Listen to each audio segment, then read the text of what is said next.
পরাও রাসূলের সুন্নাহ। কি বলেন না? ভালো পোশাক পরা রাসূলের সুন্নাহ। শেখ সাদির একটা গল্প মনে পড়ে গেল, বলবো? জোরে বলেন না, বলবো? শেখ সাদি একদিন এক দাওয়াতে চলে গেলেন। দাওয়াতের বাড়ির মধ্যে খাওয়ার জন্য চলে গেলেন, দাওয়াত খাওয়ার জন্য আসলেন। সবাই বসছে, সবাইকে প্লেট দিচ্ছে, কিন্তু শেখ সাদিকে কোনো প্লেট দেয় নাই, কোনো খাবার দেয় নাই। শেখ সাদির মনটা খারাপ হয়ে গেল, হায় রে, সবাই প্লেট পেল, খাবার সবাই পেল, কিন্তু আমি কোনো খাবার পেলাম না। মনটা খারাপ করে বাড়ির মধ্যে চলে গেলেন। আবার আরেকবার আরেকটি দাওয়াত আসছে।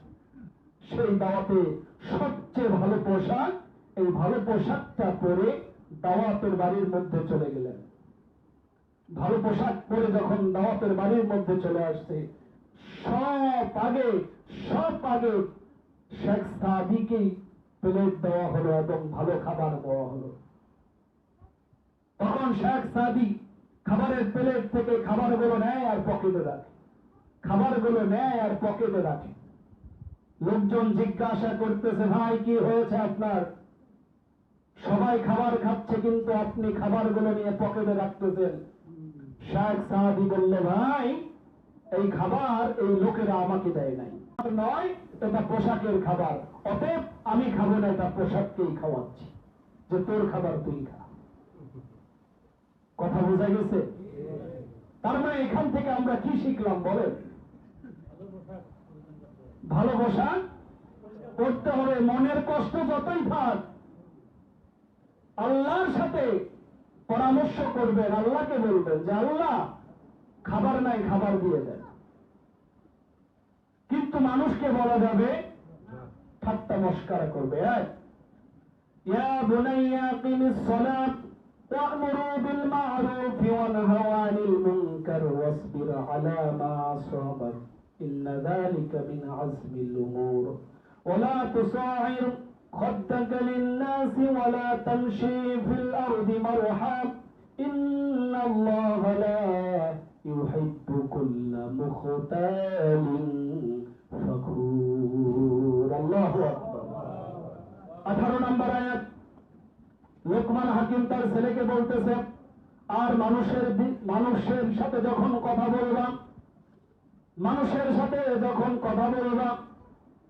তখন মুখ ফিরিয়ে নিও না। মুখ ফিরিয়ে কথাগুলো ভালো করে বুঝাবে। লোকমান হাকিম তার ছেলেকে বলতেছে, বাবা শোনো, আমার ছেলে শোনো, মানুষের সাথে যখন তুমি কথা বলবা চোখে চোখ রেখে কথা বলো, চেহারাটা যেন তোমার আরেক পাশে না ঘুরে, তাহলে লোকটা মন খারাপ করবে যে এই লোকটা হলো অহংকারী। অনেক মানুষ আছে না, অনেক টাকা পয়সার মালিক, আপনি সালাম দিয়েছেন, আপনার সালামটা অন্য পাশে ফিরায়ও না ঠিকঠাক মতো। কথা বলেন ঠিক কিনা? আপনি কথা বলবেন, তার চেহারা ওই পাশে ঘুরে নিয়ে আছে, আপনি তাকে বারবার বলতেছেন, ভাই আমার কথা আছে, ভাই আমার কথা আছে। ওই যে বড় লোক দুইজনে কথা বলতেছে, আপনার কথার তার কাছে চারণারও মূল্য নাই, কথা কয় না এরা, তাই না? লোকমান হাকিম তার ছেলেকে বলতেছে, ছেলে শোনো, মানুষের সাথে যখন কথা বলবা তার চেহারার দিকে তাকিয়ে কথা বলো, মুখ ফিরিয়ে নিও না। কথা বলার সময় মুখ ফিরিয়ে নিও না। পৃথিবীর বুকে যখন চলাফেরা করো তখন উদ্ভট ভঙ্গিতে চলাফেরা করো না। কি করো? উদ্ভট ভঙ্গিতে চলাফেরা করো না, উদ্ভট ভাবে চলাফেরা করো না। মানুষ যাচ্ছে সামন দিয়ে, মুরব্বীরা যাচ্ছে সামন দিয়ে, সালাম নাই কালাম নাই, মুরব্বীদের গায়ে গুতা দিয়ে ও সামনে আগিয়ে যায়। এরকম যুবক আছে না নাই বলেন তো? আছে না? ওই যে গত সপ্তাহে এখান থেকে যাওয়ার সময় আমাকে একজন বলতেছে যে হুজুর এই যে হুন্ডা দিয়ে যাইতেছে, বলেন তো এই যে হুন্ডা দিয়ে যে গেল উড়ে উড়ে কে যায়?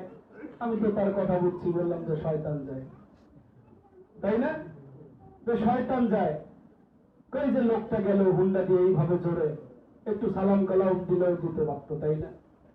কিচ্ছু দিল না, আরো জোরে গেল মুরব্বী মানুষ সামনে। সম্মানিত হাজিরিন, এইটার কথাই বলেছে যে মুরব্বী দেখলে, আমাদের মুরব্বীরা শিখিয়ে দিয়েছে, আমাদের উস্তাদরা আমাদেরকে শিখিয়ে দিয়েছে, যদি তোমার সামনে কোনো মুরব্বী থাকে, তুমি রাস্তা দিয়ে যাও, তাহলে মুরব্বীকে বলো ডাক দিয়ে, মুরব্বী আমার একটু তাড়া আছে, আমার সময় নাই, আমাকে একটু আগে যাইতে হবে, আপনি একটু থাকেন, আমি আগে যাই, মন খারাপ করিয়ে।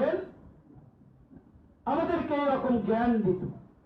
কিন্তু বর্তমান সময় দেখি এরা মুরব্বীদের আরো পাড়া দিয়ে সামনে আগিয়ে যায়। কথা বলেন ঠিক কিনা? এই আমার ছেলে, মুরব্বীদের দেখে এইভাবে কথা বলো না, উদ্ভট ভাবে চলাফেরা করো না, আত্ম অহংকারী হয়ে না। কি হয়ে না? আত্ম অহংকারী হয়ে না। অহংকারীকে আল্লাহ রাব্বুল আলামিন পছন্দ করে। যার অহংকার যত বেশি, তার পতন তত নিকটে। কথা কয় না গো? যার অহংকার যত বেশি, তার পতন তত নিকটে।